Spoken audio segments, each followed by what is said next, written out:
Hello guys, it's Musical Comedy 1 here. Today we're playing a new game called, it's Half-Life 2 mod, the Stanley Parable, I think. Yeah. Okay, yep, start new game. When I was reading the log, the page that I downloaded it off of, it said that you can pick, like, not like pick, it's more like, you can choose to obey the narrator. I'm not sure what it means by obey the narrator. Or not. I'm gonna skip this guy. The story of a man named that narrator. Stanley worked for a company in a big building where he was employee number 427. The most epic number ever. Employee number 427's job was simple. He sat at his desk in room 427 and he pushed buttons on a keyboard. Do I really have to play such a crappy character? Came to him through a monitor with an epic number, desk, telling him what buttons to push, how long to push them, and in what order. This is what employee 427 did every day of the year. God, gay. And although others might have considered it soul-rending, it is. Stanley relished every moment that the orders came in. I know. As though he had been made exactly for this purpose. He was. It was like he came out of the womb saying like, "Is there any buttons I can push?" And then one day something very peculiar happened. Something that would forever change Stanley. Something he would never quite forget. He had been at his desk for nearly an hour when he realized that not one single order had arrived on a monitor for him to follow. Oh, that's gay. No one had showed up to give him instructions, call a meeting, or even say hi. Never in all his years at the company. I said hi. That count? This complete isolation. Something was very clearly wrong. Yeah, exactly. Shocked, frozen solid, Stanley found himself unable to move for the longest time. But as he came to his wits and regained his senses, he got up from his desk and walked out into the hallway. Oh god, no, oh god. Options. Mouse. Sensitivity. Apply. Okay. Thank you. Okay, so Stanley decided to go to the staff lounge to check on his co-workers. He never functioned well by himself and constantly needed support and guidance from others, so the thought of total solitude was terrifying to him. The outside world is so scary. When Stanley came to a set of two open doors, he entered the door on his left. This way's left. I know it's not left. This was not the correct way to the employee lounge, and Stanley knew it perfectly well. So he turned left at the first open door and walked back in the right direction. Nope, screw you. I'm not doing that. Stanley was so bad at following directions, it's incredible he wasn't fired years ago. Maybe this is why everyone had left. No one wanted to be around someone as bad at listening as him.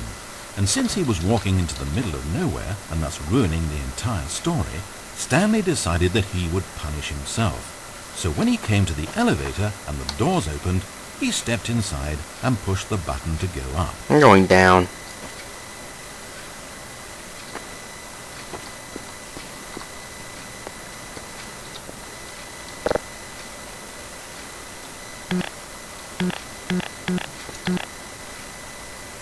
Oh, Stanley. Yeah, I picked down. I can't see it. You know, you really aren't going anywhere, and I don't say that deceitfully. I truthfully mean that there isn't a story down here.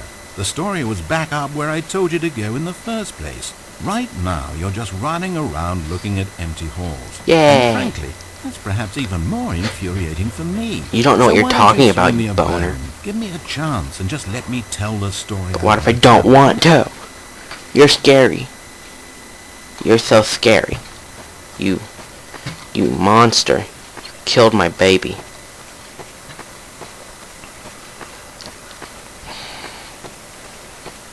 Now listen carefully. This is important. Stanley walked through the red door. Nope. Aha. Perhaps you misunderstood. No, Stanley I didn't. Walked I want to go through here. Red door. Nope. I still don't think we're communicating properly. Stanley walked through the red door. Oh, it's a blue door right here. Okay. Blue. All right, fine. Go ahead, Stanley. You want to know so badly what's out there? You want to find out what lies at the end of this road you've chosen? Well, don't let me stop. I see Narnia. You see? It's nothing. No one's even built this section of the map because you were never supposed to be here in the first place. This is what happens in Legend of Zelda Ocarina of Time. Wall textures. That's it. Is this what you were looking for? Like when you go see Zelda in Ocarina of Time, you see the Mario things and you jump over somehow. And now well, here you are now, just looking at nothing. It's sexy enough. That's all I needed to make in the first place, just a whole lot of nothing, and you would have been happy. Well, hey, you still need a little something to do. Am I right? Here, let me load up another map. No. See if there's something in here that'll keep you occupied. No, don't do that. Ah, here's one. Let's boot this up. We'll see if you like it. Booting, booting, booting, booting, booting, booting, booting, booting it up, booting it up, booting it up. Loading screen, my computer slow. What's crap?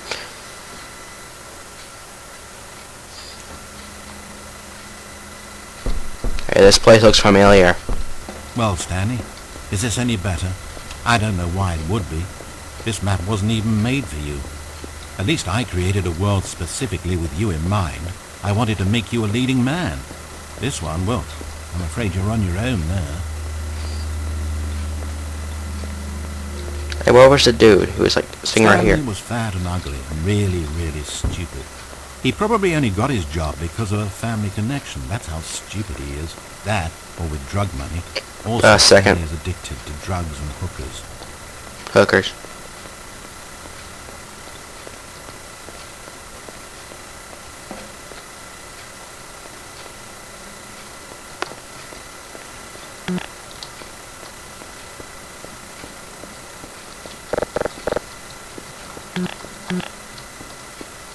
Oh, there's this door. Oh, retard.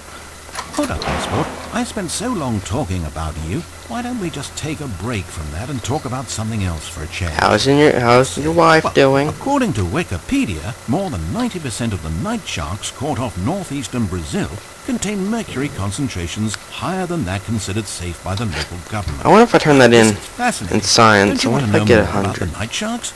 Oh no, of course not. Yeah, it All is. you Get want to 100. hear about is yourself, isn't it? Kinda. Well, fine. You haven't listened to me once so far. I can't expect you to turn that around now, can I? Nope.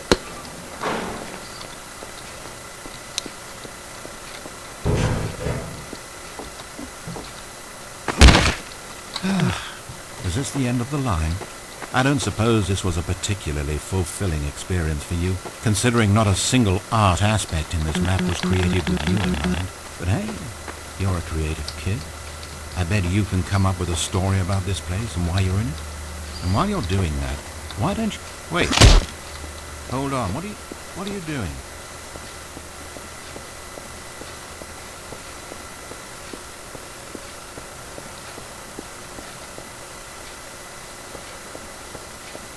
A light.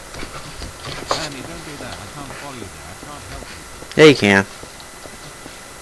How will you write a story without me? You can't do it. You know that. Yeah, I can. Oh god. Oh god. Static.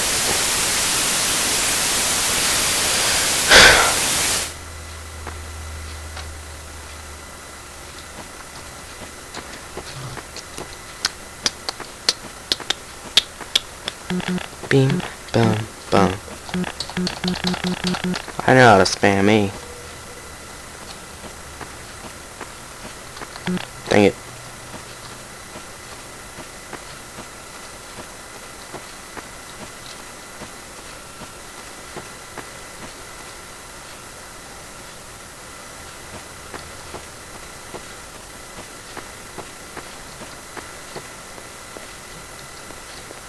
Watch this.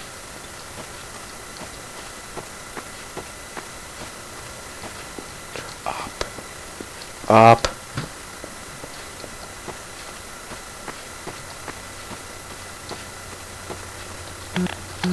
Okay, I'm going back to the giant room of nothingness. If I remember where it's at.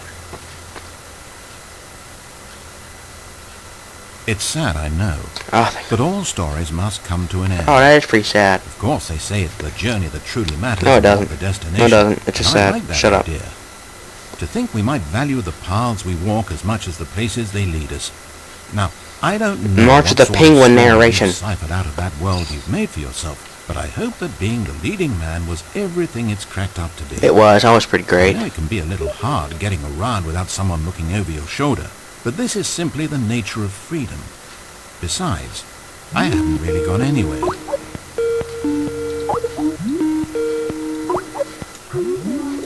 Maybe you don't want a guide, but I think I'll always have a place here at the end of every story. I'll step in and wrap things up with a nice piece of dialogue and a reflection on life that makes sense of whatever path you've chosen to walk. And for now, I'm happy to be the destination instead of the journey. But only for now. Oh, that's sexy.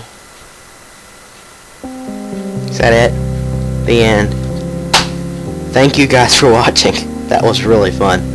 That was actually a pretty fun mod. So thank you guys for watching. I love your face, and peace.